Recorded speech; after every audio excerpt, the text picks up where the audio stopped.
c'est quand même toujours difficile, après la pause déjeuner, de relancer le débat, quel que soit l'intérêt des sujets concernés. Je constate quand même que tout le monde est resté, personne n'est parti, et que la même motivation de départ est là. Alors, je signale que notre sujet, notre thème a légèrement été remanié. Madame Fatoumata Keïta maintient son intitulé, n'est-ce pas, qui est littérature américaine, le débat intellectuel au Mali sur le genre, le débat intellectuel au Mali, les genres en question sans S. Amadou Chap Touré interviendra sur l'art et la littérature sont-ils des espaces intellectuels? Voilà. Donc, il intervient en remplacement de celui qui était annoncé sur le programme, à savoir M. Diallo, Cheikh Diallo, qui devait intervenir, qui est un designer. Alors, donc, en ce qui nous concerne, en raison du retard, nous allons directement enchaîner afin que ce débat-là s'installe dans un temps aussi qui a été réduit dans la mesure où nous allons demander aux intervenants de faire leur communication en 10-15 minutes, en accord avec les organisateurs. Si Mme Keïta proteste, elle prendra un peu de temps sur le temps de parole de Chab. Voilà, déjà c'est bien. Et deuxièmement, on sera un peu plus regardant sur le temps d'intervention pour ce qui concerne le débat, les contributions qui vont venir.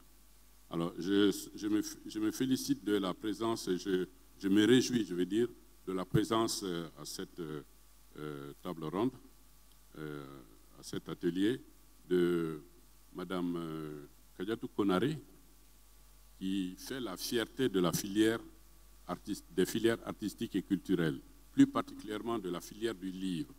Son mandat au niveau du ministère de la Culture répondait à une logique de carrière, à une logique d'engagement, et nous avons pu nous féliciter de la clarté des visions et de la force des engagements qu'elle a mobilisés à cette occasion. Nous sommes convaincus que son engagement dans la filière restera et se maintiendra au-delà de cette fonction qui s'est achevée.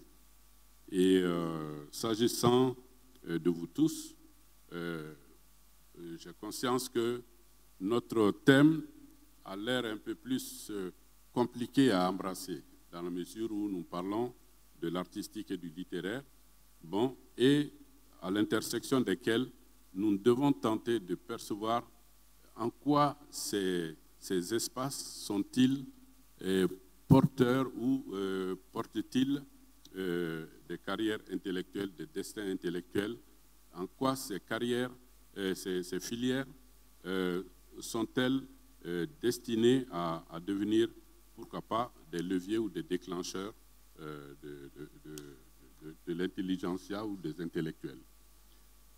Lorsque nous commençons à poser la question, il faudrait peut-être que nous nous souvenions d'une chose, et ce matin, la question a été un peu effleurée par Boubacar Ba, par exemple, que nous nous souvenions de ce que notre état d'intellectuel, de penseur, le penseur malien d'aujourd'hui, l'intellectuel malien d'aujourd'hui, même l'universitaire malien d'aujourd'hui, est le produit très certainement de toute une histoire des idées, une histoire politique, d'abord une histoire institutionnelle politique, mais d'une histoire des idées, des savoirs, des pratiques intellectuelles et littéraires depuis le temps des grands empires.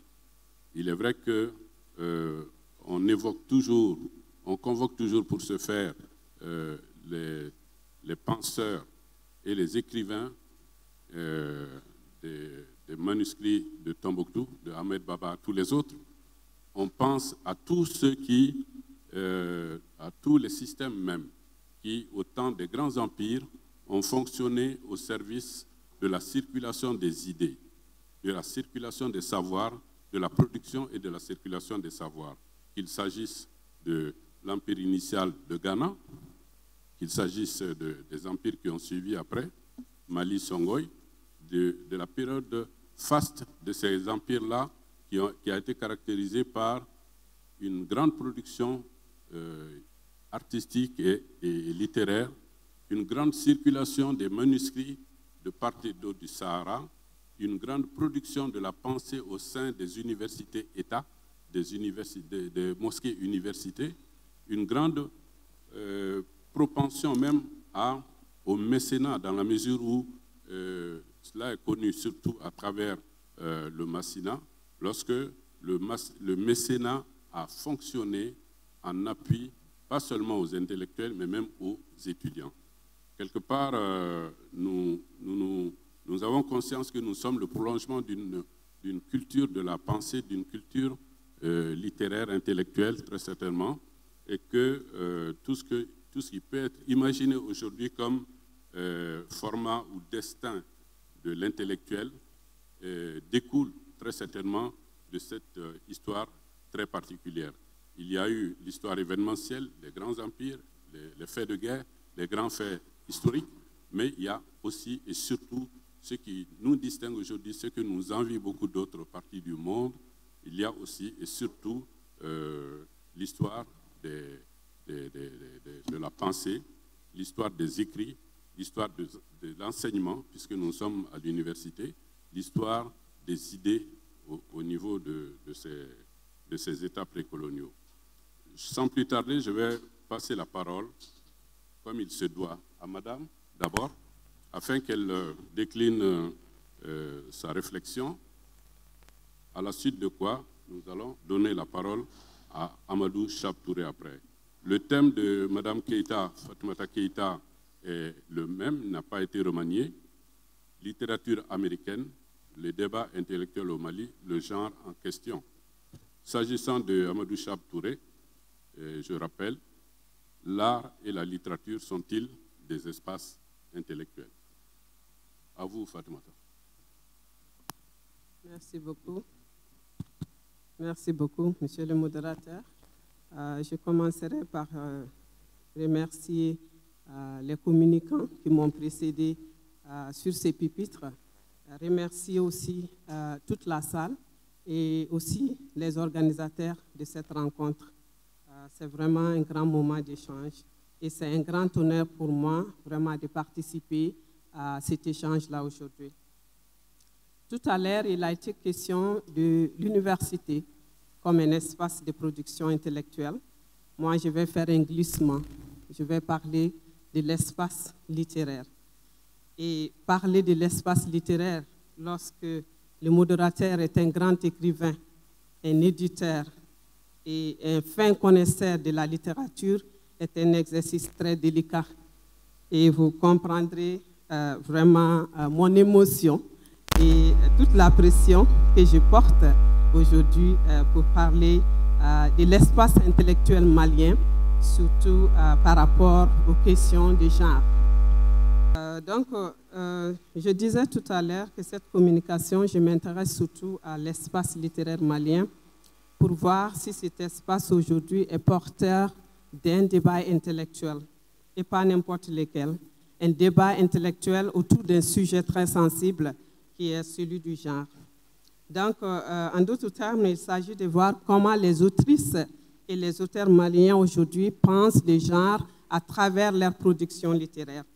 Quel imaginaire existant ou en construction sont véhiculés dans leurs textes? Quelles en sont les postures et les enjeux esthétiques? Enfin, il est question de voir si les genres aujourd'hui suscitent également un débat intellectuel dans l'espace universitaire, réputé pour être un espace de production du savoir, donc un espace intellectuel par excellence. Poser la problématique du genre dans l'espace intellectuel malien ne revient-il pas à poser la question de la représentation de la femme, son rôle et place dans une société malienne dominée par les hommes, où la femme n'est valorisée qu'à travers le mariage et la maternité qui lui confèrent un statut et une reconnaissance sociale. Cela ne revient-il pas aussi à aborder les contradictions et les polémiques qui entourent ces débats dans une société malienne écartelée entre tradition et religion, avec ses tenants et ses aboutissants? Ainsi peut-on lire dans Les Mamelles de l'amour, le dernier volume de la trilogie de Fatoumata Keïta, ces propos d'un personnage, Bafin, qui est le père de Titi, qui s'exprime sur les défis de l'éducation des filles aujourd'hui dans notre société. Et je le cite. « Élever un garçon est bien difficile, mais élever une fille pour en faire une citoyenne de son temps, capable d'être lucide pour ne pas se laisser dérouter, autonome pour être indépendante, l'est encore plus. Pour cela, il ne suffit plus de l'éduquer, de la socialiser, suivant les discours anciens, selon lesquels elle est destinée à être entretenue par son époux et à rester derrière lui, à son ombre. Il s'agit maintenant de l'accompagner afin qu'elle puisse avoir des compétences et des connaissances nécessaires qui feront d'elle pas seulement une épouse, mais un individu affranchi.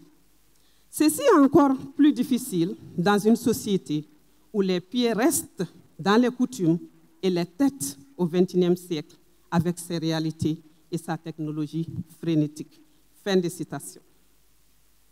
Bafin exprime ici toute la problématique de la question de l'émancipation des femmes au Mali. Comment penser l'émancipation des femmes dans une société elle-même non émancipée? Comment faire des filles et des femmes des citoyennes autonomes, capables de participer au développement de leur pays si elles sont cantonnées dans des rôles traditionnels figés? Dans Être une femme ambitieuse au Mali, une autre jeune écrivaine malienne du nom de Sadia Touré interroge la société malienne qui a du mal à faire place à la femme qui veut être plus qu'une mère et une épouse et qui souhaite réaliser ses rêves et ses ambitions professionnelles. Oumou Amar Traoré, une autre romancière malienne, repose cette problématique avec plus d'acuité avec Yagaré dans son roman « Une femme presque parfaite », qui tente de mener avec brio son travail de chef d'entreprise, d'épouse et de mère de 3 enfants, dont une souffrant de handicap, tout en maintenant son foyer uni et paisible au prix d'énormes sacrifices. Une femme presque parfaite est, selon les dires de son auteur, de son éditeur, Ismaël Samba Traoré, ici présent, un grand roman qui explore avec finesse et perspicacité des réels rapports hommes-femmes, où les clichés et les archétypes s'effacent pour laisser apparaître des réalités plus justes, parce que plus contrastées. Fin de citation. Les écrivains ne sont pas les seuls à se pencher sur les rapports hommes-femmes dans notre société en pleine mutation.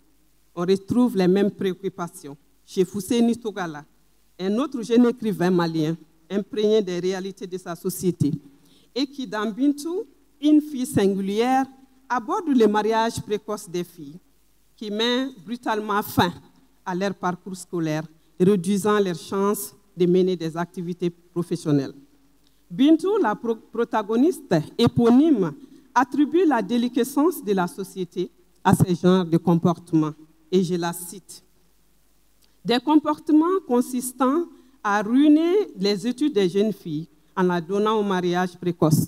N'est-ce pas dans cette même société qu'on nous apprend qu'éduquer une fille, c'est éduquer une nation? Alors, comment parvenir à éduquer les enfants sur des choses sur lesquelles nous-mêmes n'avons reçu aucune éducation? Que notre société est si paradoxale avec elle-même. Pour mieux avoir la main mise sur nous les femmes dans les foyers, on nous fait comprendre que nous ne sommes bonnes que dans les foyers. La femme est réduite à la reproduction et ensuite à l'éducation des enfants. Or, pour mieux accomplir ces tâches, faut-il avoir une connaissance sur la reproduction, sur la psychologie de l'enfant, pour ne pas le traumatiser au cours de son éducation. Pour comprendre ces paramètres, il convient d'être à l'école. Fin de citation. Bintou touche du doigt les contradictions, une des contradictions de la société malienne, qui met sur le dos de la femme le destin de toute une nation, mais rechigne à lui donner la possibilité de se former afin de mieux éduquer les enfants, qui est considérée comme sa tâche principale. La question des rapports hommes-femmes s'invite même dans les mémoires qui deviennent un prétexte de parler des femmes dans des sociétés patriarcales. Ainsi, dans Morilaka, d'Ismaël Samba Traoré, qui parle des communautés sahéliennes et leurs trajectoires, peut-on lire ces phrases, je cite, « Lorsque je prends la plume pour raconter ma mère, mon père, mes ancêtres, Rabia s'impose plus que toute autre femme de la lignée. Épouse, maîtrise et dominée par les rapports de force conjugale, sociale, sainte femme et lettrée, sereine qui passa sa vie à méditer, prier et écrire, héroïne entêtée, assumant son identité de lettrée. » Fin de citation. S'il est vrai que la femme occupe une place très importante dans la société malienne, car elle est perçue comme le pilier central de la famille en tant que mère, éducatrice et gardienne des valeurs sociétales, elle fait aussi l'objet de préjugés qui entravent son épanouissement. Ainsi, pour Maganja, un des personnages de Souffert de Fatoumata Keïta, être une femme, c'est feindre, dissimuler, c'est résigner, c'est soumettre et patienter afin d'avoir des lendemains meilleurs à ses enfants. Fin de citation.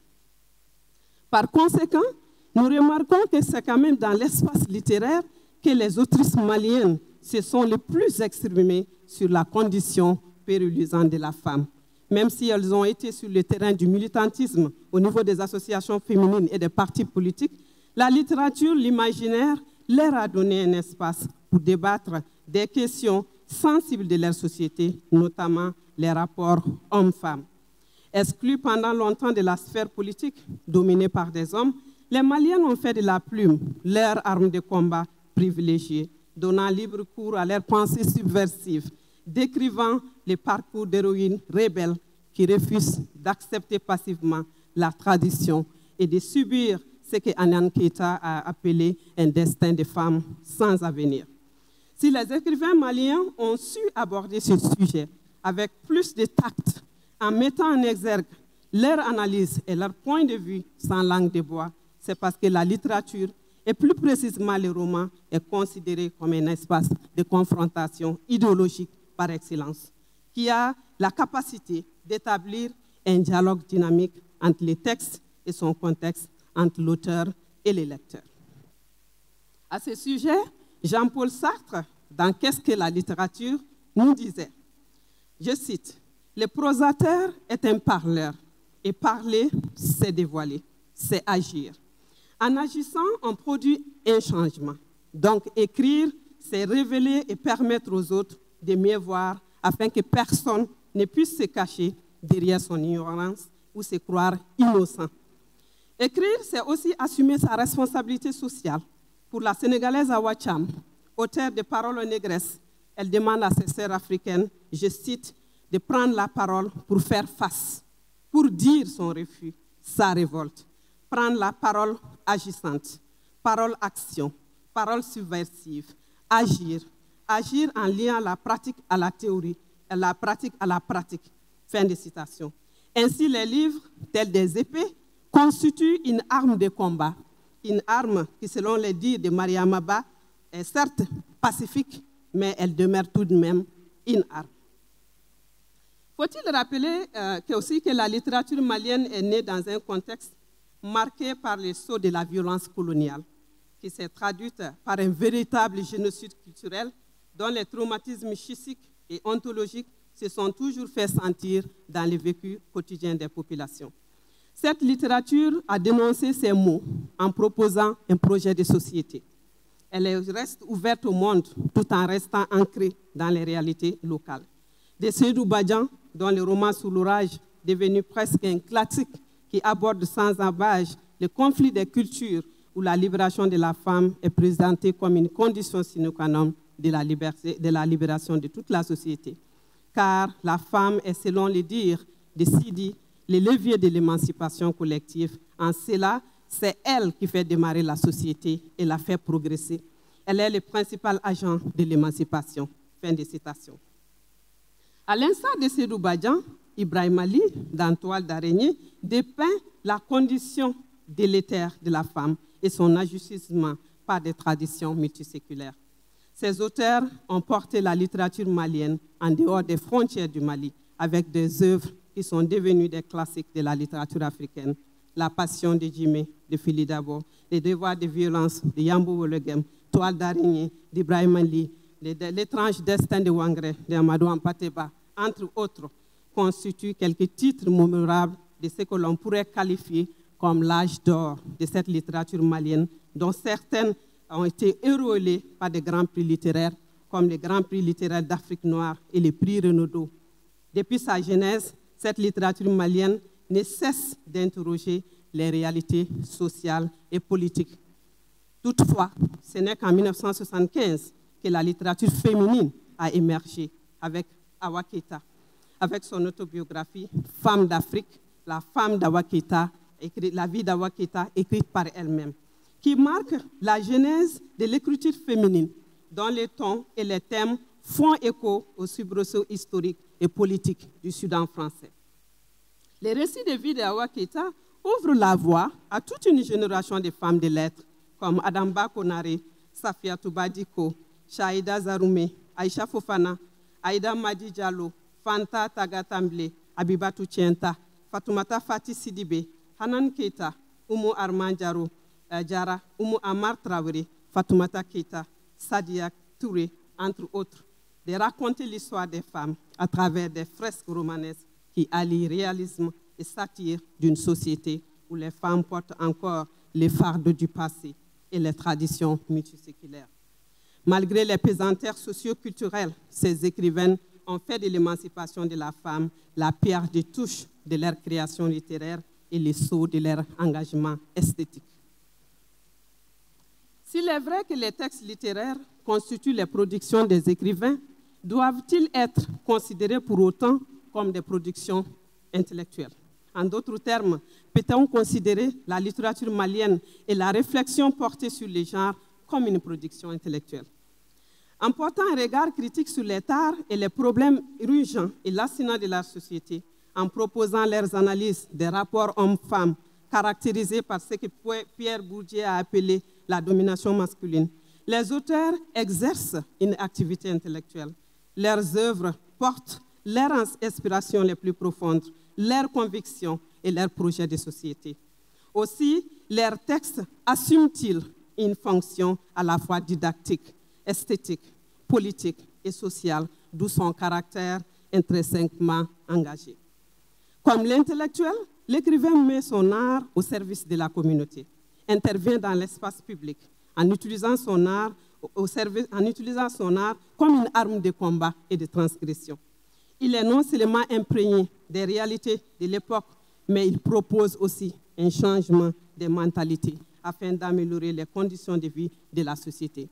En plus, il cultive le goût esthétique et l'esprit critique chez les lecteurs afin que ces derniers soient capables de discerner le vrai du faux, le bien du mal et d'agir pour le bien-être collectif. Les écrivains sont alors des chiens de garde de la société. Ils réfléchissent sur les questions, même celles qui fâchent, qui est, selon Edouard Saïd, le propre de l'intellectuel. Pour Edouard Saïd, l'intellectuel est la seule personne qui peut dire la vérité en face de l'autorité. C'est celui qui se fâche très rapidement, mais qui a un langage clair et audacieux. Fin de citation. Ceux du Mali aujourd'hui interviennent, inventent aujourd'hui de nouvelles modalités du vivre ensemble en présentant de nouveaux imaginaires, en inventant de nouveaux personnages qui sont des figures à la fois féminines et masculines qui essayent de vivre en tant que des personnes, des citoyens accomplissant d'énormes responsabilités au-delà des clichés et des préjugés, mais aussi au-delà de la rhétorique victimaire. L'espace littéraire malien aujourd'hui connaît un bouillonnement extraordinaire grâce à une nouvelle génération d'écrivaines et d'écrivains engagés, d'éditeurs et passionnés de littérature qui ont insufflé un véritable dynamisme aux arts et aux lettres. Leur production littéraire, à l'instar de celle des anciennes générations, porte un regard critique et sans phare sur la société en dénonçant certaines coutumes négatives. Cette littérature malienne dépeint aussi des figures féminines en quête d'identité et de subjectivité dans des sociétés qui leur dénient toute forme d'individuation et d'autonomie. Même si beaucoup d'auteurs ne se réclament d'aucun courant féministe, leurs œuvres n'emportent pas moins les empreintes. Ils portent à leur manière le débat sur l'égalité des genres, promus par le féminisme et les institutions internationales comme condition sine qua non d'un développement durable inclusif. Ce qui est intéressant, c'est que cet espace littéraire malien aujourd'hui, on voit apparaître un véritable projet d'émancipation, bien pensé et conceptualisé, comme le concept de la féminitude de Fousseini Traoré, qui est pour les femmes ce qu'est la négritude pour les Africains. Cet essai littéraire pense la question du genre au Mali au-delà de la dénonciation, pour proposer une théorie de la libération de la femme qui est assimilable aujourd'hui au féminisme. Dans son ouvrage « La voix d'une rebelle », Fatoumata Fati Sidibé se réclame du féminisme universaliste et de l'afroféminisme. Donc ce qu'il y a lieu de retenir, c'est que le genre est un sujet complexe au Mali et pose un débat tout aussi complexe et contradictoire. Les acteurs sont partagés entre passion et raison, entre lucidité et aveuglement, entre réalisme et fantasme. Si les rapports hommes-femmes font débat dans l'espace littéraire, qu'en est-il de l'espace universitaire aujourd'hui? Quel rôle les universitaires peuvent jouer dans ces débats polarisants? Si le genre est bien un outil d'analyse à l'université, il peine à devenir un objet de débat intellectuel. Or, entre les traditionalistes, les conservateurs religieux, les institutions internationales, les associations féminines et féministes, les politiques, les universités peuvent jouer un rôle de médiateur en produisant un autre discours, en élaborant ou en reconceptualisant les terminologies. Ce travail de théorisation est plus que nécessaire aujourd'hui. Heureusement, le laboratoire LME Makoter a commencé cette réflexion à travers le projet Femmes africaines dans une société d'hommes, espace contraint, habilité sociale et forme d'émancipation. Ces projets interrogent aujourd'hui la question de l'émancipation de la femme malienne à travers les pratiques verbalisées, les pratiques locales verbalisées et non verbalisées, pour citer Gilles Holder. Voilà, chers invités, j'espère que je suis dans les temps. Les quelques informations que j'avais à partager avec vous par rapport à ce thème complexe et vraiment polarisant qui est d'interroger l'espace intellectuel malien par rapport à la question du genre. Je vous remercie.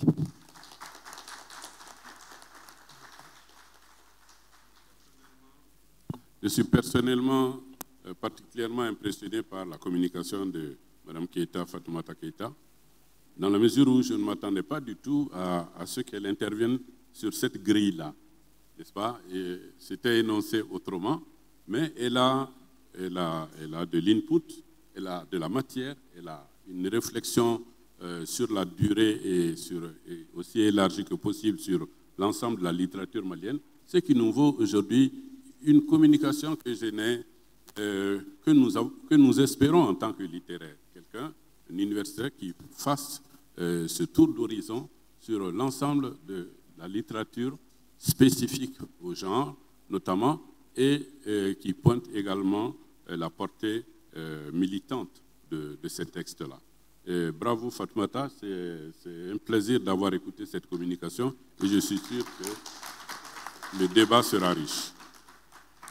Bravo et félicitations. Amadou Chapouré. Alors, donc, nous continuons avec toi sur la problématique l'art et la littérature sont-ils des espaces intellectuels? Bonsoir tout le monde. Merci Ismaël. Merci Makoter et merci à vous tous qui êtes là.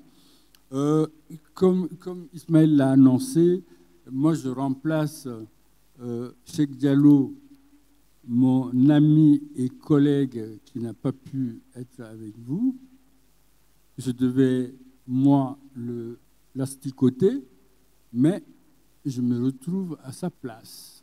Donc je vous prie de ne pas m'asticoter, parce que je ne suis là que pour aider. Ceci dit, le thème que je devrais discuter avec vous m'a paru tellement courageux de la part de Gilles et de Fatoumata que je n'ose même pas vous dire quelle est l'angoisse que j'ai de vous en parler. Je me suis dit, mais de quoi est-ce qu'il parle en parlant d'art et d'intellectuel au Mali? Comment ose-t-il poser ce problème? Ce matin, les uns et les autres se sont bien interrogés dans le premier panel déjà sur ce qu'était l'intellectuel. Ce n'était pas facile, mais il y a eu des réponses. Moi, je devrais à la fois continuer l'interrogation sur ce qu'est l'intellectuel et en ajouter une autre interrogation. Qu'est-ce que c'est l'intellectuel artiste? En quoi l'art peut-il être un acte ou une attitude intellectuelle? Ce matin, on a parlé de deux choses importantes. L'attitude et l'aptitude. L'attitude suppose un savoir, une maîtrise, une expertise et des compétences. L'aptitude suppose presque la même chose, mais d'un point de vue, non pas personnel, mais d'un point de vue plus ouvert. Autrement dit, l'artiste dont je vous parlerai, qui est-il? Qu'est-ce qu'on appelle un artiste? Et en quoi celui qu'on nomme un artiste est-il dans un champ intellectuel, que ce soit dans notre espace malien ou dans un espace malien africain de façon plus globale? L'artiste, ce qui le caractérise fondamentalement, en première position, c'est la liberté. La liberté de créer. Je dis bien la liberté de créer. J'ai une déformation professionnelle, je suis prof d'esthétique de formation, critique d'art et écrivain. Donc permettez-moi de poser les choses de façon plus ou moins simple. Créer, ça veut dire quoi? Le mot en lui-même signifie faire exister ce qui n'est pas. Le premier créateur, certains vous diront qu'il est ailleurs. C'est Dieu le premier créateur. Autrement dit, il a déjà créé ce que l'art devrait créer. Et pourtant, on fait bien une distinction, nous autres, entre ce qui est beau dans la nature et ce qui est beau de par l'acte humain. Autrement dit, on demande à un artiste de pouvoir créer quelque chose qui n'existe pas, qu'on appellerait une œuvre. On m'a dit art et littérature. Je ne vous parlerai que d'art parce que Mme Keïta a suffisamment parlé de littérature. Je toucherai deux mots de la littérature à ma qualité d'écrivain, mais je vous parlerai plus de l'art en tant qu'esthéticien. En quoi l'acte de créer contribue à quelque chose dans notre humanité? Dans les sociétés occidentales, au-delà de la liberté, ce qui caractérise l'artiste, ce sont des intéressements. Ce matin, quelqu'un l'a dit en parlant de l'intellectuel. Autrement dit, tout de suite, liberté, désintéressement, l'artiste, fondamentalement, est inscrit dans le champ intellectuel. Ceci dit, si dans la société occidentale, l'artiste ou l'œuvre d'art sont constitués de liberté et de désintéressement, ce n'est pas le cas chez nous. Loin de là. L'artiste chez nous, c'est autre chose. L'œuvre d'art en est aussi une autre. L'artiste, c'est quelqu'un qui crée une œuvre, certes pas usuelle, qui n'est pas créée juste pour sa fonctionnalité, son utilité dans la société, mais qui a aussi, non seulement il est créé pour être utile, mais il est créé aussi parce qu'il a une valeur esthétique. C'est-à-dire qu'il représente, par sa forme ou par ses modèles, quelque chose d'exceptionnel. On appelle ça, entre guillemets, une valeur symbolique. C'est-à-dire, vous avez la valeur usuelle, et à côté de cette valeur usuelle, ou en plus de cette valeur usuelle, il y aurait la valeur esthétique. la valeur symbolique. Où est-ce qu'on trouve de l'art? Dans notre société traditionnelle, on trouve l'art dans 3 domaines. Dans la parure, dans le pouvoir et dans la religion. Comme par hasard, ces 3 lieux sont des lieux circonscrits, fermés. La liberté n'est pas possible justement parce qu'il y a autorité. Autrement dit, tout ce qui est créé dans la parure, dans le pouvoir ou dans la religion doit être validé. On revient à la notion d'autorité dans la société traditionnelle. Ce que crée l'art, il le crée pour que cela serve à la société. Que ce soit la statue de Gauguin, que ce soit, je pensais qu'il y avait quelqu'un qui ne voulait pas que je continue ce discours. Donc, que ce soit dans la parure, dans le pouvoir ou dans la religion, le contrôle sur l'œuvre est assez important. Et de par ce contrôle, une question s'impose, est-ce qu'il y a liberté? Est-ce qu'il y a indépendance de l'artiste? Et est-ce qu'il y a indépendance et liberté de l'œuvre? Parce que l'œuvre sert. Si vous regardez dans nos intérieurs ou dans nos vies quotidiennes, il n'existe pas le correspondant de ce que les Occidentaux appellent l'art. C'est-à-dire cet objet qui serait là, qui aurait existé uniquement pour être contemplé, pour être regardé, pour ce qu'il est. Le verre ne devient un objet d'art dans cette conception occidentale que si le verre peut ressembler à un verre usuel tout en ayant une fonctionnalité différente, ajoutée, augmentée. On appelle cela du design. Pareil pour une photo. La photo, dans l'une des conceptions, dans celle occidentale, la photo serait une œuvre d'art que lorsque cette photo n'est pas uniquement la photo d'un parent à moi ou ma photo ou quelqu'un que je connais, mais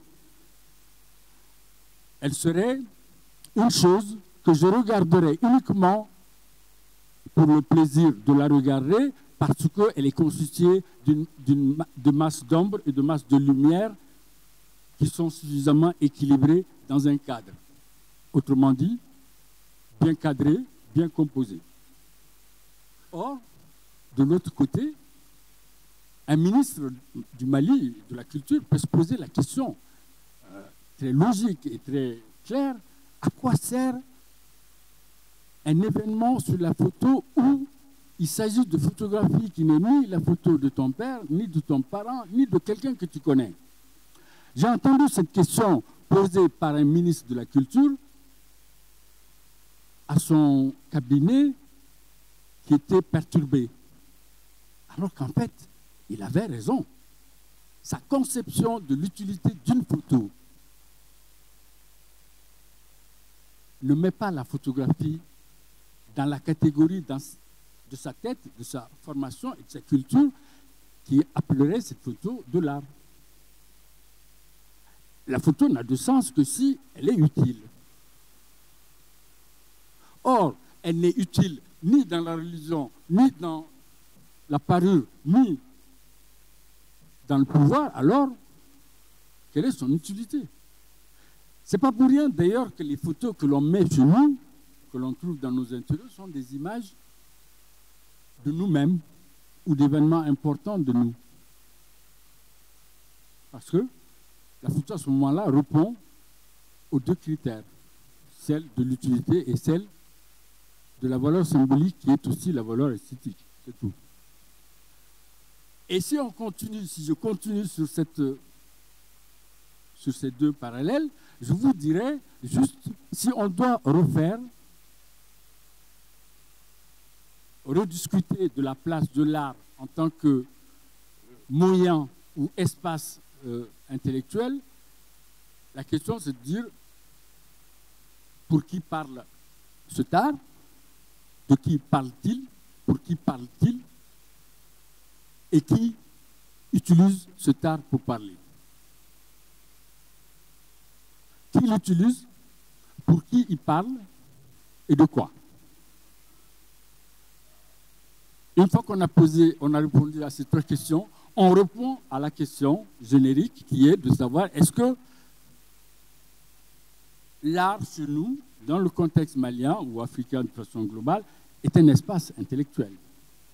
Que ose-t-il dire? Que ose dire l'art? Que ose mettre en cause l'art? Et jusqu'à quel niveau ce qu'il dit ou ce qu'il pose comme acte est intellectuellement valable. Sur la littérature, juste un dernier, je vais être très bref sur la littérature. Madame Keïta a beaucoup parlé de la place de la littérature comme espace de pensée et de réflexion. Moi, je dis toujours, j'ai tout appris dans les livres. Moi, j'ai tout appris dans les livres. La seule chose que je sais, c'est que depuis que j'ai appris à lire, je sais beaucoup de choses. Et les livres m'ont appris une chose, c'est que je ne suis jamais seul quand j'ai un livre. Pourquoi? Parce que dans chaque livre, je trouve un monde et j'essaye, en écrivant, d'être cet auteur-là que j'aime lire, celui qui me construit dans un livre un monde fait de mots, d'émotions, de musique, mais un monde que je ne peux pas habiter. Je ne peux pas l'habiter. C'est un monde que je vais lire, je vais y rentrer, je vais en sortir, mais en sortant de ce monde, j'ai des informations sur le monde réel dans lequel je vis. Le monde physique, réel. Si j'ai peur, si je suis angoissé, en sortant du livre, je m'apaise. Parce que j'ai rencontré de la peur dans le livre qui me dit, la peur, il faut pouvoir en sortir de cette façon ou de cette autre. Parce qu'un personnage dans le livre avait peur et qu'il est sorti de sa peur. Cela m'apprend à m'apaiser, tout juste, tout juste. Et je finis en vous disant qu'en fait, que ce soit celle-ci, c'est-à-dire la peur qui apaise quand on sort d'un livre, ou que ce soit l'œuvre que l'on crée pour la grandeur d'un pouvoir, d'une parure ou d'une religion, elle fonctionne par le même principe. C'est-à-dire, l'individu qui crée n'est que celui par lequel l'œuvre va exister, mais nullement il ne se considère comme un artiste. Aujourd'hui, les artistes modernes, contemporains qu'on a dans notre espace, on pourrait se poser la question, mais cette question, je crois que je vais vous laisser la poser, vous la posez, me la poser et peut-être la poser à ces augustes personnes qui sont là, avec lesquelles on va pouvoir partager les réponses qu'il faut, qui vont vous donner et que vous allez nous donner aussi. Je vous remercie.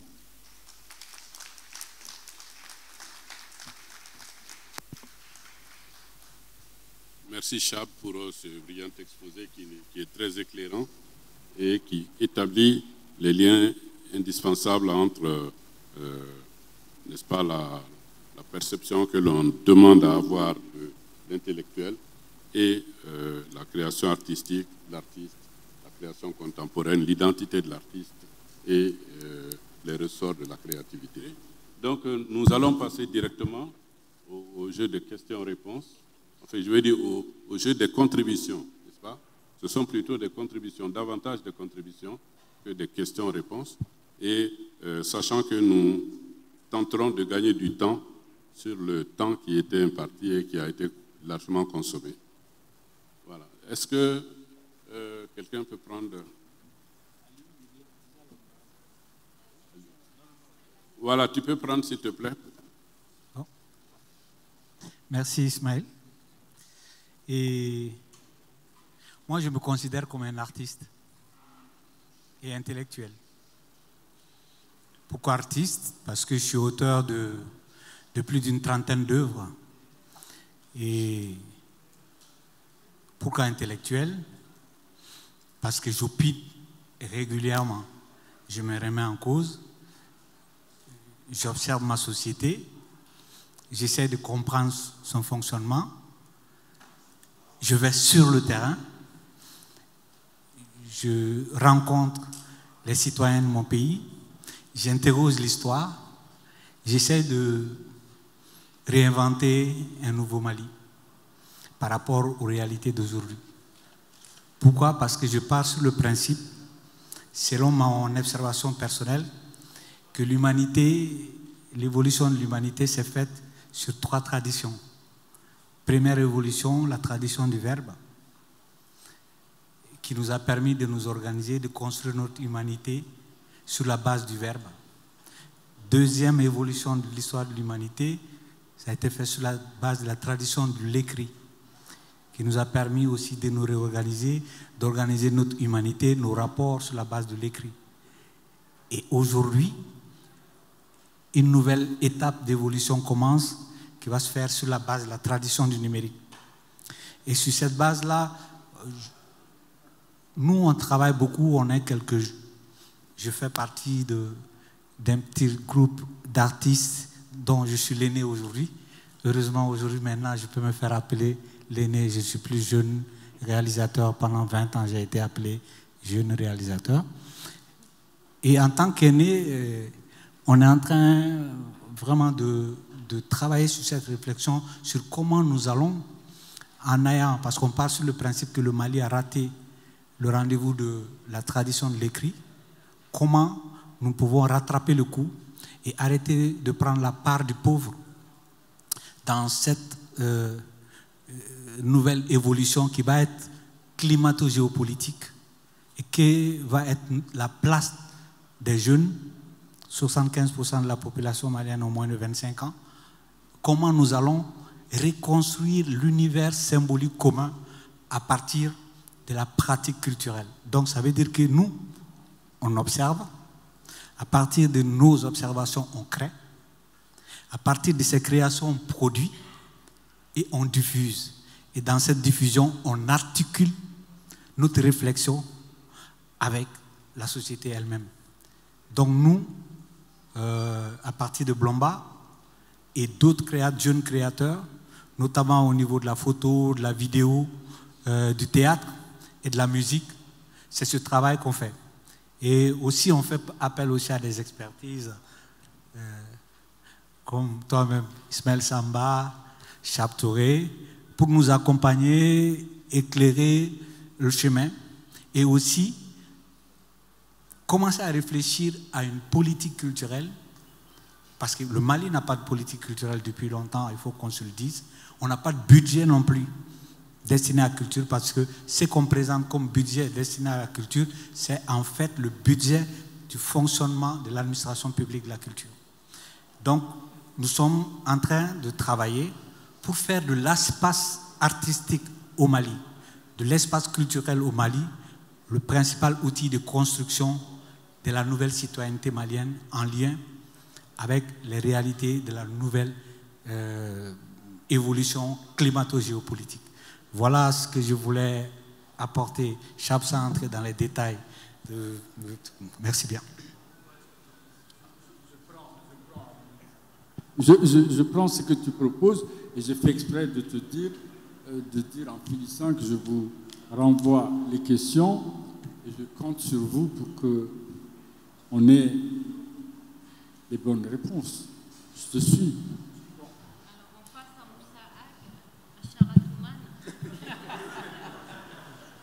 Merci Zaidan. Bonsoir à toutes et à tous. Tout d'abord, mes remerciements aux organisateurs et aux initiateurs de ce forum universitaire de Bamako. Je pense que c'est une très bonne chose à encourager et surtout à perpétuer dans le temps, parce que Dieu seul sait qu'aujourd'hui, vu la crise que notre pays traverse, nous avons vraiment besoin de cette contribution et de cet apport-là du monde intellectuel et de ceux qui ont un savoir-faire et un savoir transmettre. Sur ce, je voudrais juste répondre sur l'exposé que Fatoumata Keïta avait fait tout à l'heure, surtout par rapport au genre. Tout d'abord, je vais rebondir sur ce que mon grand frère Zaidan disait tout à l'heure. Nous, on est ici d'une société où la femme a vraiment un statut très particulier. Moi, souvent, quand je me promène dans le monde, je vois effectivement ces débats un peu partout, dans les instances internationales, régionales ou sous-régionales par rapport au genre et aux droits des femmes. Et je trouve dommage qu'on ne se réfère pas beaucoup plus aux valeurs sociétales, c'est-à-dire de chez nous, parce qu'on a tellement à apprendre par rapport à cette question dans nos propres sociétés. Moi, quand je vois souvent mes amis européens qui me parlent de la femme, du statut de la femme, du rôle de la femme et tout ça, ça me fait un peu sourire, parce que je leur dis, mais ça, c'est quelque chose que nous, on a dépassé depuis très, très longtemps. Nous, chez nous, les femmes ont tellement de droits qu'on est en train de nous battre pour voir comment est-ce qu'on va les limiter. Pas diminuer, mais limiter. Parce qu'on est dans une société où, machallah, tout tourne autour de la femme. Tout tourne autour de la femme. C'est vraiment elle qui est la patronne. C'est vraiment elle qui transmet les savoirs, qui donne les directives, qui envoie même les hommes à la guerre, hein, contrairement à ce que beaucoup de gens pensent. Zaidan, il est là, il peut en témoigner. C'est les poésies des femmes, c'est l'encouragement des femmes, c'est tout ce que les hommes utilisent souvent pour aller faire même la guerre, ça vient de ces femmes-là. Et quand il y a la guerre, aucun homme n'ose rester ni dans un campement, ni dans un village, à cause de la pression de ces femmes-là. Donc les femmes ont un statut très particulier chez nous. Nous sommes une société aussi, peut-être que c'est l'influence du nord ou du sud, mais chez nous, c'est très rare de voir un homme qui a 2 ou 3 femmes. La polygamie, c'est très difficile. C'est pas parce qu'on ne veut pas, mais c'est parce qu'on a des femmes qui n'acceptent pas. Et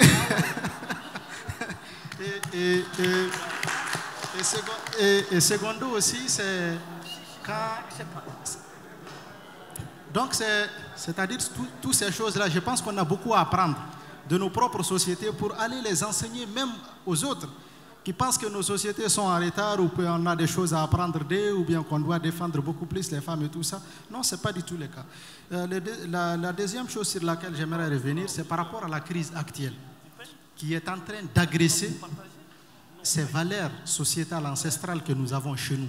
Aujourd'hui, l'arrivée des groupes extrémistes au Sahel, que ce soit Al-Qaïda ou Daesh, pour les appeler par leur nom, aujourd'hui, ce sont des organisations qui ont une idéologie, moi je dirais, pas islamiste. Ça n'a rien à voir avec l'islam parce que nous sommes une société musulmane dans laquelle, contrairement même à tout ce qui se dit à gauche, à droite, jusqu'à preuve du contraire, nous, dans nos villages, dans nos campements, dans nos villes, c'est la charia qui est appliquée. Jusqu'à présent. Moi, je vous dis ça en connaissance de cause. J'habite à Menaka, je suis leader des mouvements armés, je suis avec l'État malien, la mission des Nations Unies, mais tous nos litiges, tous nos problèmes, on les règle devant des cadis. Ce n'est pas devant un juge. Le juge n'a aucun pouvoir chez nous. Aucun. Je mesure mes mots quand je le dis, c'est une réalité. Et tous les litiges qu'on vient régler devant nos cadis, elles se sont toujours très bien passées. Toujours très bien passées. Donc, n'ayons pas peur aussi de défendre ces valeurs de notre religion, l'islam, mais qui est différente, c'est-à-dire du message que ces groupes extrémistes aujourd'hui sont en train d'envoyer, parce que c'est eux qui remettent en cause justement toutes ces valeurs-là dont je parlais aujourd'hui. C'est un véritable danger pour ceux, en tout cas, qui veulent se battre pour les droits des femmes, pour le genre et tout ça, là, il faut qu'ils tiennent compte, c'est-à-dire de cette réalité-là. L'autre chose aussi que j'aimerais dire, c'est qu'aujourd'hui, par exemple, dans le cadre du processus de paix qu'on a avec le gouvernement malien, l'accord de paix, au départ, les femmes n'étaient pas assez représentées dedans.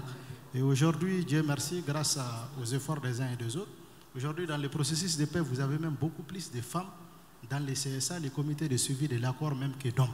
Donc, les femmes sont assez représentées et elles ont droit au chapitre, elles participent au processus de paix, elles ont les mêmes droits que nous. Mais vraiment, nous, dans notre société, là, les femmes, elles ont trop de droits. Je vous remercie.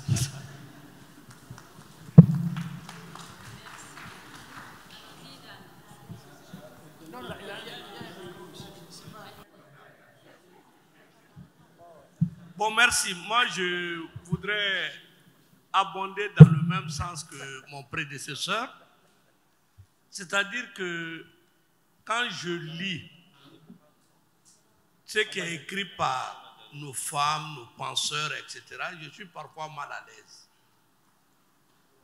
En tant que Peul Bambara, du cercle de Bougouni, nous avons un proverbe très simple qui dit que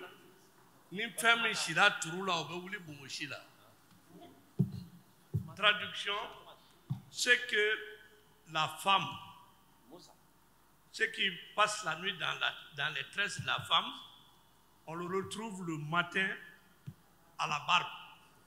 En d'autres termes, les Blancs disent la nuit porte conseil.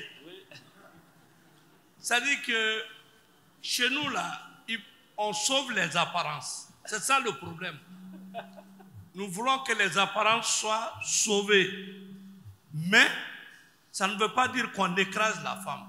Vous verrez le Bambara crier fort dans la cour, mais le soir, il revient sur la décision qu'il avait prise la veille parce qu'il a été bien conseillé. Donc, faisons extrêmement attention à cela. La deuxième remarque que je voulais faire par rapport aux femmes, c'est que la femme a plusieurs dimensions chez nous. Il y a la femme en tant qu'épouse, il y a la femme en tant que tante, il y a la femme en tant que sœur, en tant que maman. Bon, en tant que maman, tout le monde sait chez nous, on dit ta force, ta réussite dans la vie, ça dépend de ta mère. Ça, c'est connu. Chez moi, mes sœurs, mes tantes, les tantes me dictent leurs décisions. Les sœurs me conseillent et je ne peux pas déroger à leurs conseils. C'est mon épouse qui a quelques problèmes avec moi. Et comme je viens de vous le dire, c'est qui passe la nuit dans ses tresses, le matin, je me réveille avec ça dans la barbe. Alors la femme a un rôle important.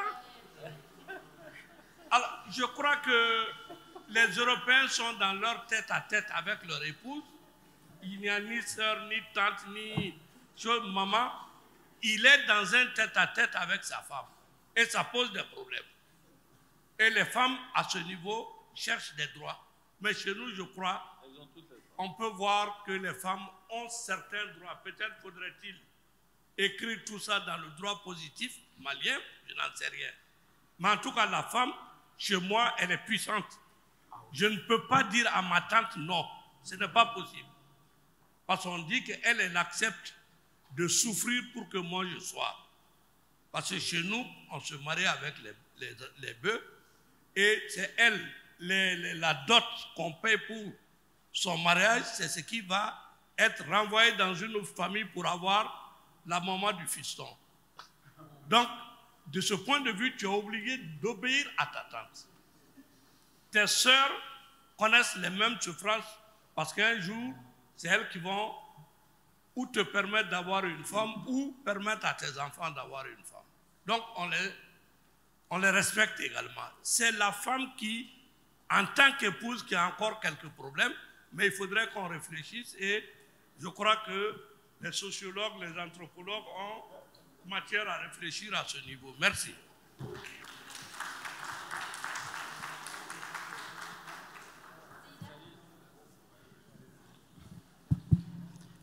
Merci bien. Je pense que mon petit frère Moussa Gacharatman et ma hiérarchie sous la décennie Konaré, M. Samba Diallo, mon chef administratif, ont pris une bonne partie de mon inspiration.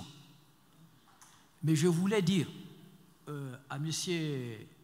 Chab Touré que j'aurais aimé désormais que vous parliez d'artistes et non de créateurs ou de designers.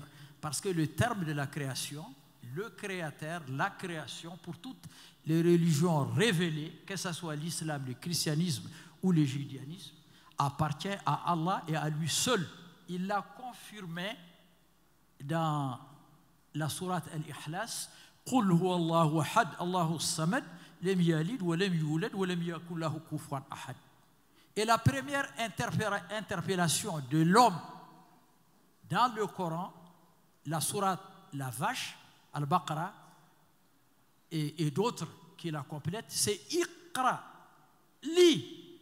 Donc je vous rejoins sur l'écriture. Non, c'est M. Ndiaye que je rejoins. Iqra.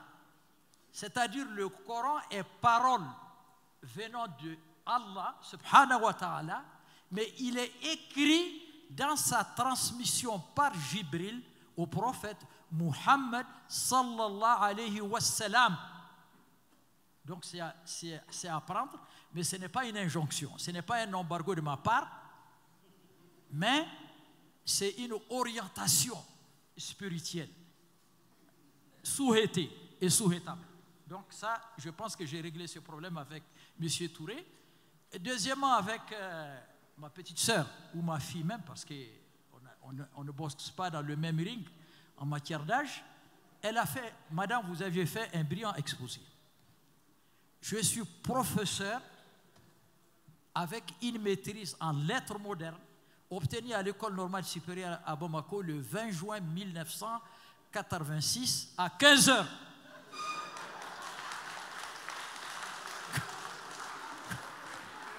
Ah oui. Donc, vous m'aviez secoué parce que vous aviez fait un travail renseigné, un travail documenté, un travail sans trou d'air. Donc, vous avez mention. Et je vais vous dire, Wallahi, summa Wallahi, quand je donne 12 à quelqu'un sur 20, quand je corrige, je passe toute la nuit à verser des larmes de regret. Parce que ça doit être 11,5. Ça, je vous dis, hein, mes corrections. Je suis professeur d'abord, avant de changer de corps et d'aller dans la diplomatie. Maintenant, ce que je voulais dire, pour compléter, c'est que dans nos communautés, nous avons beaucoup d'atouts. Moussa Gachakatma l'a rappelé. Chez les Touaregs, d'une manière générale, la femme, elle a beaucoup de liberté. Vous savez, je vais vous dire une chose, ça va vous surprendre. Hein? La femme Touareg, c'est elle qui prend l'initiative de divorcer. Oui, elles sont musulmanes, mais quand elles sont embêtées, quand vous venez, vous trouvez la maison, elle n'est pas là. Elle est rentrée chez ses parents. Là. Cherchez votre griot ou votre marabout. Renvoyez les matériels, et renvoyez le prix du sucre, le prix du thé et même du bœuf. Maintenant, si elle revient à des bons sentiments, ça veut dire qu'elle revient. Mais si elle ne veut pas revenir, elle ne reviendra pas. Elle ne reviendra pas. Et pour la petite histoire, moi dans ma famille, 6 garçons, 2 filles, wallahi, summa wallahi, ce que je paye pour les 2 filles là, les 2 filles chacune, c'est ce que je dépense pour 3 garçons. Et je ne peux pas, et je n'ai jamais refusé leur demande. Je ne peux pas. On ne peut pas refuser à une femme, à son épouse, et on ne peut pas refuser à sa fille. Mais les garçons, je les mets, ils marchent avec le fer 12 parfois. Hein? Ah si. Non, j'ai gardé le côté bamanant. Ah oui, en moi vibre encore du fanga. Merci.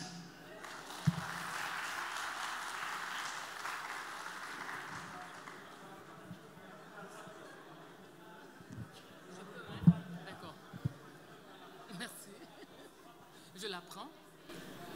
Je vais la prendre. Très bien. Oui, Madame le ministre Kadiatou Konaré.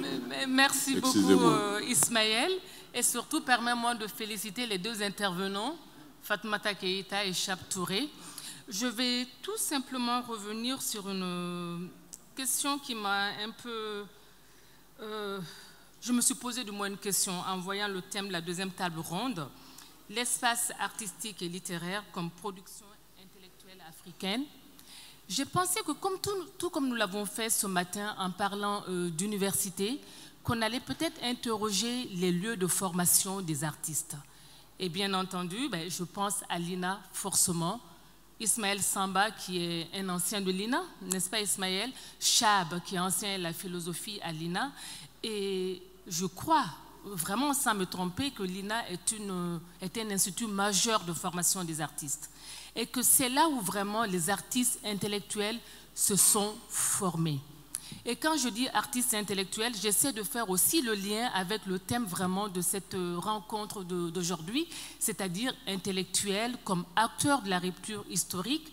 Et je crois vraiment que les artistes de l'INA ont contribué à une certaine rupture historique dans l'histoire du Mali. Je vais prendre l'exemple de Wari. Wari avec Ousmane Sow, le dramaturge. À la fin des années 80, c'était vraiment les années peut-être les plus difficiles. On sentait déjà que le régime militaire arrivait à bout de souffle et Ousmane Sow, entouré de ses étudiants, de ses élèves, a monté cette pièce majeure, Wari. Wari qui dénonçait quoi? La corruption. Wari qui alertait l'opinion publique sur tout ce qui n'allait pas sur le Mali. Et je crois que plusieurs années après, même après la révolution de mars 91, si on a loué le travail des militants politiques,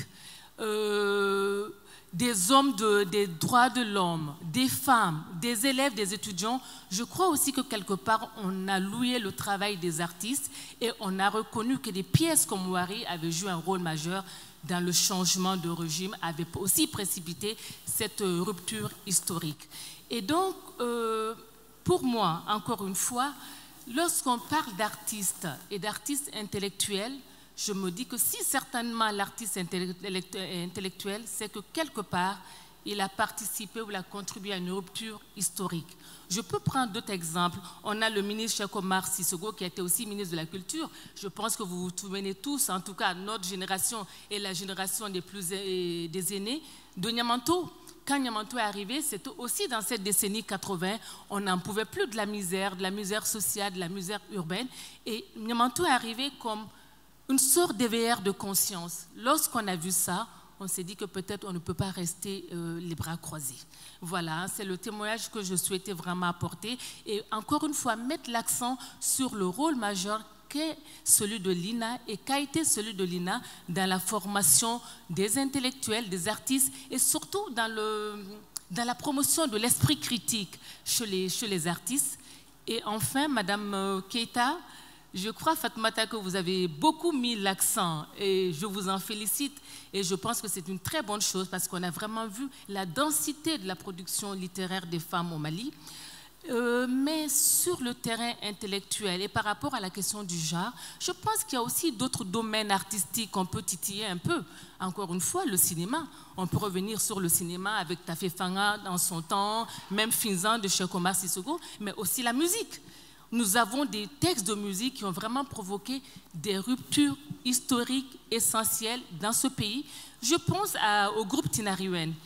Dans les années 80, le groupe Tinariwen était dans un mouvement de rébellion et ils avaient un titre fétiche, Chetna, qui mettait vraiment en lumière le personnage de la jeune fille. Et c'est comme si ce groupe-là espérait sur cette jeune fille pour reprendre les choses en main. Donc voilà, très rapidement. Et puis il y a bien sûr Alioune Bambo de Tata Bambo Kouyaté, qui a bien sûr accompagné l'émancipation des femmes au Mali, leur autonomisation. Bambo, finalement, on est libre d'aimer qui on veut et on n'est plus obligé de se soumettre au mariage forcé. Ça a été une révolution, ça a été une rupture historique aussi pour les femmes du Mali et pour la société.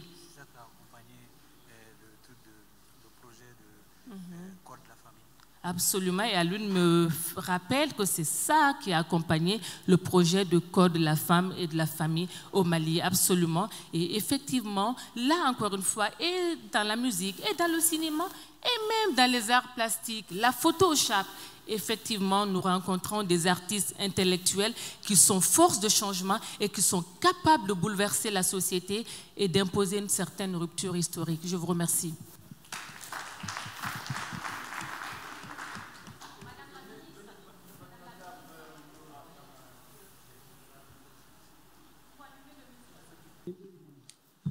C'est d'abord pour remercier les deux intervenants, Fatoumata et Chab. Et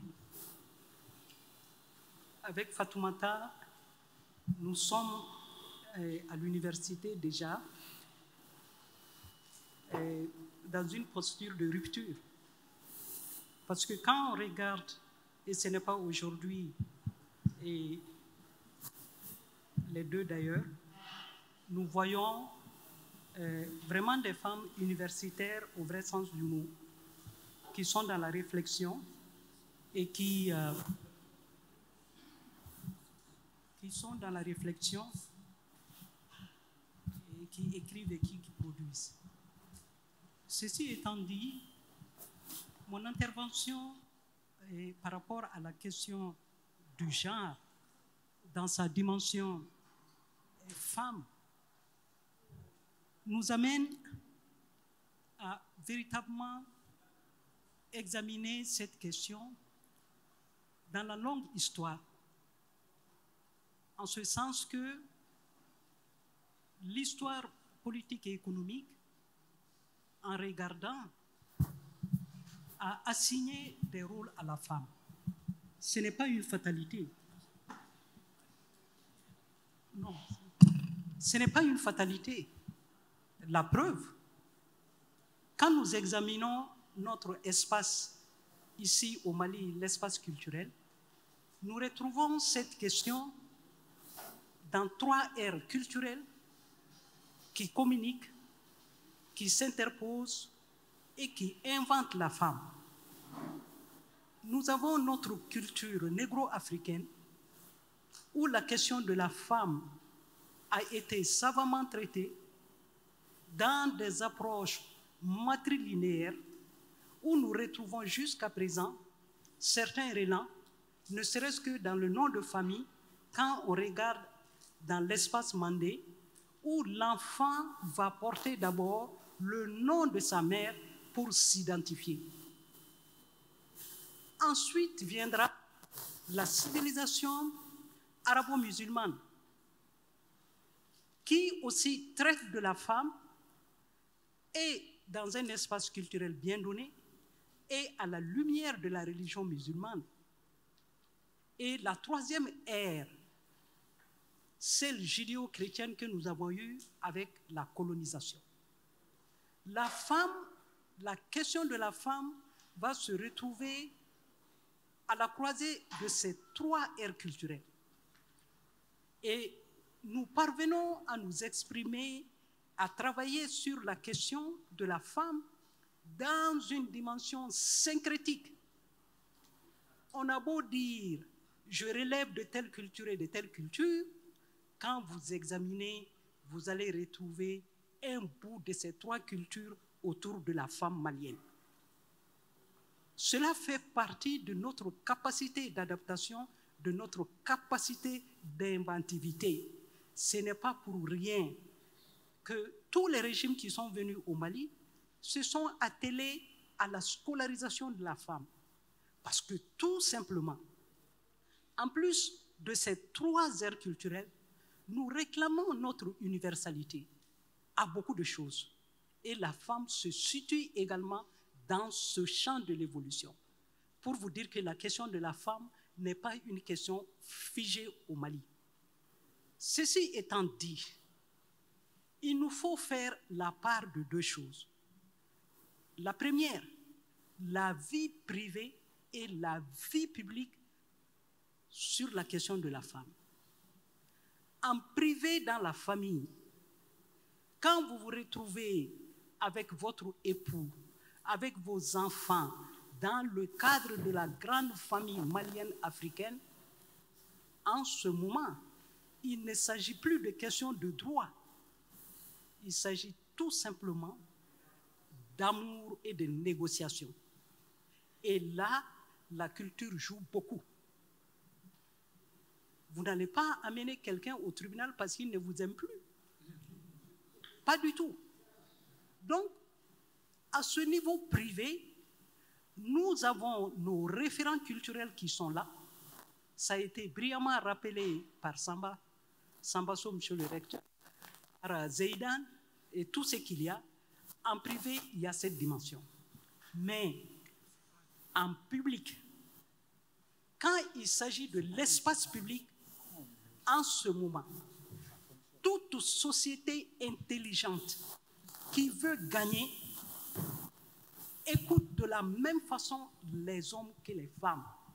Parce qu'il s'agit de se prononcer sur des questions publiques qui touchent toute la nation et qui va agir sur nos relations avec d'autres espaces et d'autres pays.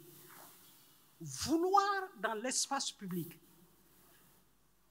infantiliser la femme, l'instrumentaliser pour faire d'elle quelqu'un qui applaudit, c'est la nation qui perd. Parce qu'en ce moment, nous perdons des intelligences.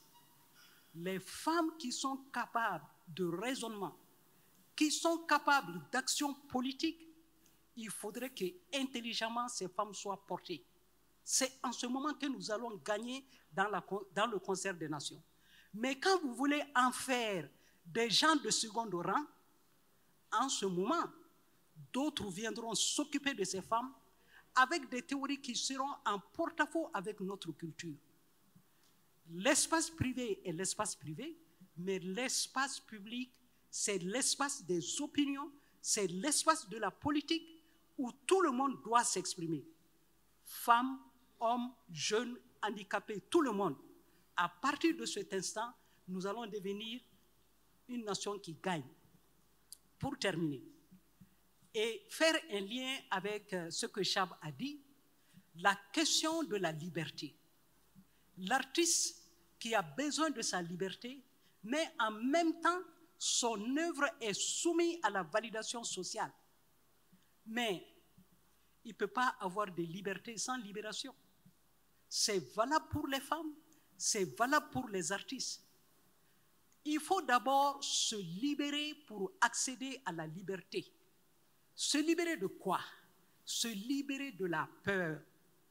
3 types de peur. La peur de la domination de l'homme blanc par l'homme noir. Que nous comprenions et qu'on se pose la vraie question. Pourquoi pendant tant de siècles, l'homme noir est dominé par l'homme blanc? En se posant cette seule question, nous allons nous affranchir de la peur de la domination de l'homme blanc par l'homme noir. La deuxième peur qu'il faut aussi interroger et se libérer de cela, il s'agit de la peur du patriarcat et la peur de la religion. Nul n'est le représentant de Dieu sur terre. Et les gens doivent comprendre que avant la religion, en Afrique, je dis bien en Afrique, il y a des millénaires, c'est l'humanisme. L'humanisme est venu avant la religion. Et nous sommes une terre d'humanisme. Quand on place cela, on n'a plus peur de la religion, on porte notre religion, on la défend sans nous soumettre à des individus. Et partant de là, les hommes qui vont se cacher derrière la religion pour violenter les femmes, nous allons leur dire, nous avons compris. Donc, il faut se libérer de la religion et du patriarcat, les deux combinés, pour porter la violence aux femmes. Il faut que cela s'arrête. Et la troisième peur, la plus difficile à réaliser, se libérer de la peur du besoin. Quand vous n'avez pas à manger, vous ne savez pas de quoi demain serait fait, vous aurez peur.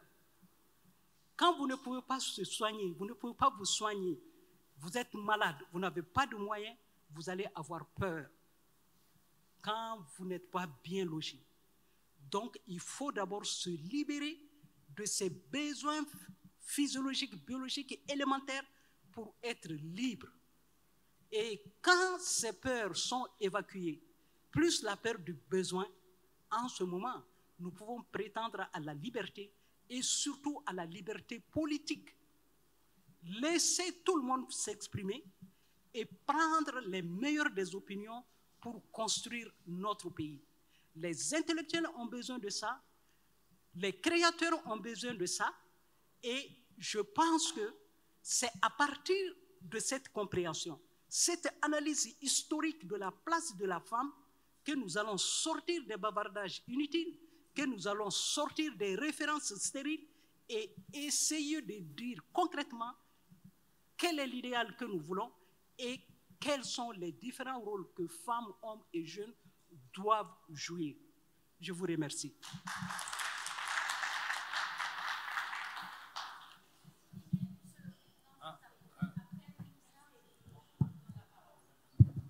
Okay, merci beaucoup. C'est juste une minute. Avant tout, vraiment de féliciter les deux présentateurs. Vraiment, chapeau, franchement. En fait, moi, je me suis toujours... Peut-être ce que je vais dire, ça peut peut-être faire débat, mais je me suis toujours demandé, en lien avec... c'est l'intervention de Charatman qui m'a amener ça. Je crois que nos sociétés occidentales et africaines peuvent apprendre les unes des autres par rapport au rôle de la femme. Je me suis toujours demandé pourquoi nous, ici, intellectuels entre guillemets, pourquoi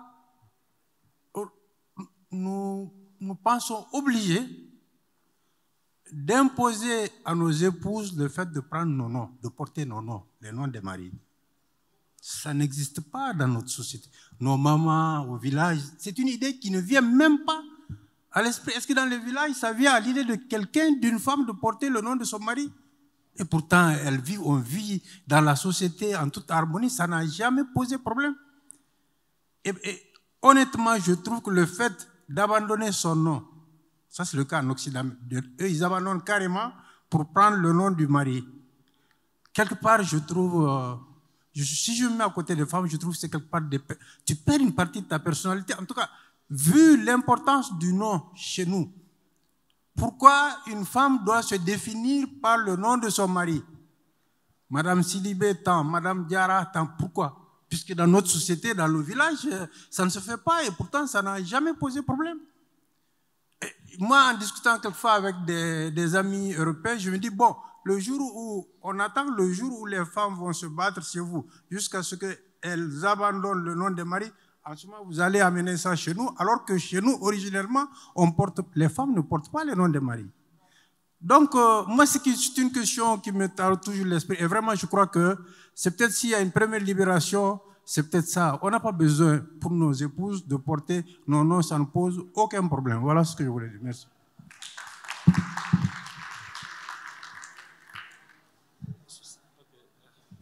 Merci. Merci beaucoup. Je voudrais remercier le Forum universitaire de Bamako, notamment les organisateurs, pour cette initiative qui se passe chaque année, où on se retrouve, on échange sur des thématiques assez importantes. La question des intellectuels en Afrique au sud du Sahara, notamment au Mali, c'est que les difficultés, c'est que les intellectuels se sont laissés désarmer. Les intellectuels ont été suffisamment désarmés par leur faute, hein, par la corruption. Par la corruption. Les intellectuels, on a confié des responsabilités. Ils ont plus fait la course aux ressources, la course malsaine aux ressources, qu'à assumer leur rôle. Et c'est ce qui explique en partie la situation que nous vivons. Lorsqu'on remonte à l'histoire, le silence des intellectuels en Europe dans les années 40 a permis le triomphe de Hitler et de Mussolini. Et c'est à peu près la même situation que nous vivons en Afrique, au sud du Sahara. Parce que quand les intellectuels se taisent, quand les intellectuels refusent de s'engager, c'est le chemin royal pour le triomphe de l'ignorance. Et lorsque l'ignorance triomphe, il n'y a pas de limite. Et c'est indispensable que l'on s'interroge sur les véritables raisons et que l'on puisse compter sur l'émergence d'une nouvelle génération d'intellectuels qui, cette fois-ci, sera rompue à la défense des valeurs de l'éthique et de la morale. J'ai été quand même impressionné par l'exposé de Mme Keïta, mais je pense que la problématique, le débat sur le genre est très mal posé dans notre pays. Il faut d'abord faire l'état des lieux de la femme, historiquement. Est-ce que n'est-il pas nécessaire aujourd'hui de faire la lumière, de mettre la lumière sur les pouvoirs, les puissances de la femme en Afrique noire, notamment au sud du Sahara, avant de s'engager dans ce débat sur le genre? C'est extrêmement important de mon point de vue. Sur l'art, vous savez, les peuples retiennent plus l'émotion que le matériel. Vous ferez tout ce que vous voulez, vous direz tout à un Chinois, vous ne pouvez pas l'enlever de la tête qu'ils sont un peuple différent. Vous direz tout aux Américains, personne ne peut l'enlever de la tête qu'ils sont le peuple le plus puissant du monde. Et lorsqu'on regarde l'histoire, les États-Unis ont perdu au Vietnam. C'est comme ça, on a, avec le cinéma, Rambo, Chuck Norris, pour laver cette défaite historique-là. C'est comme ça, on a eu la floraison de ces films-là. Et c'est l'art. L'art est indispensable pour l'émergence des nations. Pour notre cas aujourd'hui, je salue le grand frère Ifra Ndiaye, Alioune Ifra Ndiaye, et le Centre cinématographique du Mali, dirigé par mon très cher ami Alfoussine Maïga aujourd'hui. Ils viennent de publier un film, Kounou, qui a rétabli la vérité historique par rapport à l'éclatement de la Fédération du Sénégal. Mais c'était autre chose qu'on nous avait raconté. À travers le cinéma, notamment le réalisateur Néguézié Sinenta, ils ont pu rétablir cette vérité historique. Et je suis d'accord avec Madame le ministre Konaré qu'il faut s'interroger sur la formation, parce que quand on regarde le milieu artistique, le niveau est en train de baisser. Parce qu'on a délaissé l'INA, le centre Bala Fasségué Kouyaté aussi est dans une situation difficile. Donc il nous faut aujourd'hui impérativement travailler à redorer le blason de notre sphère artistique. Les artistes ont un pouvoir. Les artistes ont le moyen de jouer sur la conscience collective. Et ça, c'est extrêmement important. Nous vivons une situation difficile où la nation est prise en étau par des groupes djihadistes, des groupes séparatistes, narcotrafiquants et tout. Je crois que l'art a un rôle important à jouer par rapport à la crise que nous traversons. Merci encore une fois. Merci aux organisateurs et que Dieu bénisse notre pays.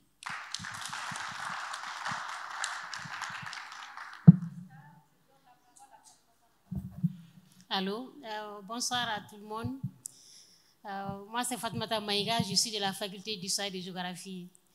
Je demande l'autorisation à mes professeurs qui sont là de me donner la parole pour donner ne serait-ce qu'une petite préoccupation par rapport au genre au Mali. Quand j'ai décidé de faire ma thèse, j'ai compris que la femme n'a pas du tout de droit au Mali.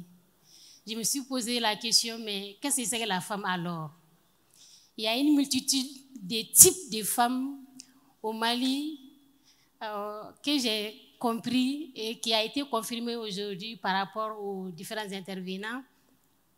Il y a d'abord une femme au nord, le genre de femme qu'on peut rencontrer au nord où la femme a le monopole de la famille. Il y a le type de femme que mon professeur vient de soulever, où c'est la femme qui dessine la nuit. Il y a un autre type de femme que ma chère collègue a souligné lors de son intervention. Et moi, j'ai essayé de faire un petit exercice pour comprendre la femme, par exemple, dans la science. Et mes résultats m'ont donné que pour demander aller à une mission, il faut demander deux ordres de mission. Il y a un premier ordre de mission qui est donné par ton service et un deuxième ordre de mission qui est donné par mon mari qui est là. Et parfois, pour avoir cet ordre de mission, il y a un problème de choix qui se pose. Et qui va s'occuper de moi quand tu vas en mission? Et qui va s'occuper de tes enfants? Donc du coup, les femmes ont toujours ce problème à la maison, ce problème de gestion entre le foyer et la fonction, les enfants, les parents du mari. Et j'ai constaté également que lors de mes enquêtes, que pratiquement toutes les grandes femmes intellectuelles ont atteint ce niveau quand elles étaient déjà mariées. Donc ça veut dire que l'homme est obligé d'accepter la femme telle qu'elle est parce qu'elle est déjà mariée et puis elle a fait son petit chemin pour atteindre ce niveau. Contrairement aux femmes qui ont le doctorat étant célibataires. Si jamais tu as atteint le niveau de doctorat sans avoir un mari, vous risquez de mourir célibataire. Donc, en ce moment, quel va être le pouvoir de la femme? Si je fais allusion au Tafefanga, si je fais allusion aux droits des femmes, si je fais allusion à tant de pouvoir donné aux femmes par nos constitutions internationales et nationales. Donc, j'ai compris que, en réalité, au Mali, la femme n'a pas de place. Il n'y a pas une place fixe à la femme. J'ai essayé d'échanger également avec des hommes. Les hommes, lorsque tu parles de la religion, et si c'est avantageux ils vont s'aligner derrière la religion, mais il y a des endroits où la religion n'est pas avantageuse, ils vont s'aligner derrière la culture. Donc, il n'y a même pas une identité unique au Mali sur laquelle on peut négocier le problème de femmes. L'homme a tendance toujours à choisir la partie qui lui donne plus d'avantages. Et je vais juste ouvrir une petite parenthèse. Quand je donne mes cours de développement durable, on me dit, mais madame, vous avez tous les pouvoirs. La religion m'a donné l'autorisation de multiplier l'homme. Mais la religion ne me donne pas l'obligation de nourrir l'enfant que je vais donner naissance, je vais mettre au monde. Mais au Mali, les hommes ont tendance à convaincre ces deux choses. Tu fais des enfants, tu les nourris obligatoirement. La religion n'a pas dit ça. Quand tu les fais comprendre que tu as plus d'informations sur la religion, ils vont s'aligner derrière la culture en disant « et la barca ». Comment tes enfants vont être bénis? Donc, je crois que cette situation de femmes au Mali, il faut revoir cet aspect. Il s'agit de quelle femme? Est-ce qu'il s'agit de la femme intellectuelle, entre griffes, ou bien est-ce qu'il s'agit de la femme lambda malienne, ou bien est-ce qu'il s'agit de la femme où les religions pensent que c'est la religion qui a libéré la femme? Donc, je pense qu'à ce niveau, il est très intéressant de clarifier un peu cet aspect-là. En ce moment, vous allez mieux parler davantage et je vous remercie.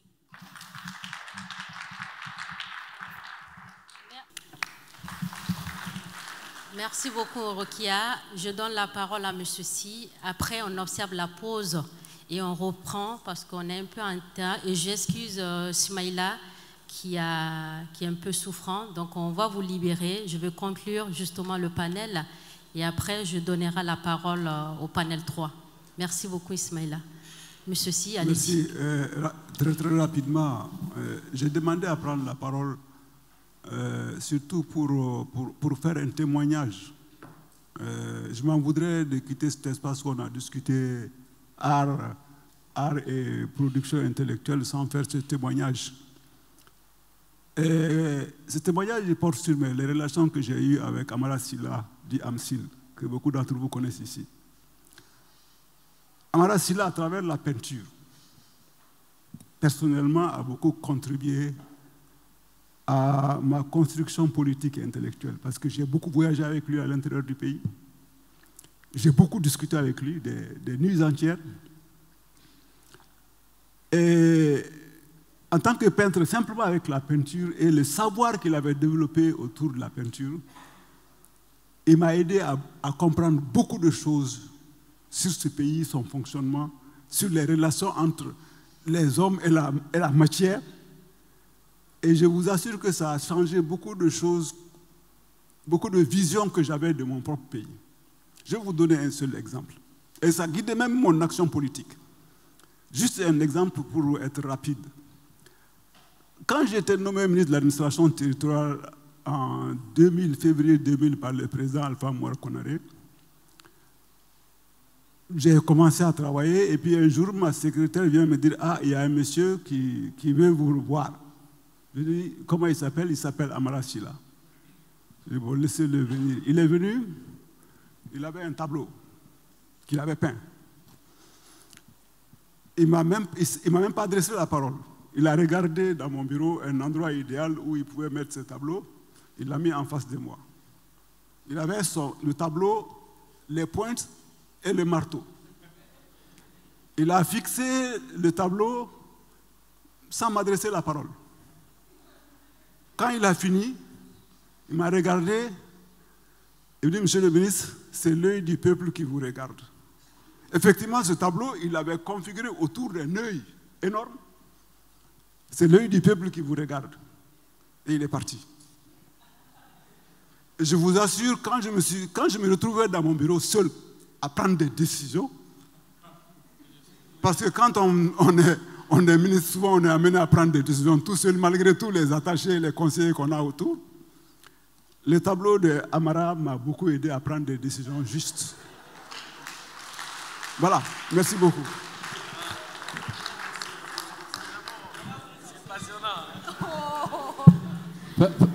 Fatoumata, tu me permets 2 secondes. Monsieur le ministre, merci beaucoup, parce que ce que je n'ai pas dit tout à l'heure dans mon intervention, Atoum me l'a reproché, c'est que j'ai une déformation professionnelle, je suis philosophe. Moi, je ne pose que des questions. Les seules choses qui m'intéressent, c'est les questions. Par contre, ce que vous venez de dire, c'est que Amara Sylla, c'est le type d'artiste qui fait que l'art devient un acte intellectuel. Parce que Amara, c'est le seul artiste malien qui est lui-même une œuvre d'art. Et il s'est conçu comme une œuvre. À partir du moment où il s'est engagé en art, il s'est engagé en art de sorte à ce qu'il soit lui-même une œuvre. C'est-à-dire, sa personnalité, c'est juste ça. Sa personnalité est une personnalité artistique et non pas anecdotiquement artistique. Quand il rentre et qu'il ne dit pas bonjour et qu'il accroche son tableau, parce que c'est ça la vérité. C'est le tableau, la vérité. Lui n'existe pas. Et merci de le rappeler parce que Amara nous a quittés, Amara ne vit plus. Et la question, c'est aussi qu'est-ce qu'on fait des œuvres de ces artistes? Qu'est-ce qu'on en fait? Comment ça devient des outils? Merci. Merci beaucoup. Ismaïla, vous voulez conclure ou ça va? Donc, merci aux intervenants, merci Omo, merci Chab. On t'a quand même coopté à la dernière minute hein, et vous avez fait un exposé quand même très brillant. Merci beaucoup. Merci Fatoumata Keïta. Encore, les femmes se repositionnent dans l'espace. Lequel, je ne sais pas. Après, il faut qu'on le redéfinisse ensemble, l'espace dans lequel on veut nous se positionner aujourd'hui. Merci aux panélistes d'avoir enrichi le débat à travers les deux interventions. On va observer une pause café de 15 minutes cette fois-ci pour reprendre le panel 2 avec le panel 3 pardon, avec le modérateur Gilles Holder. Merci, à tout à l'heure.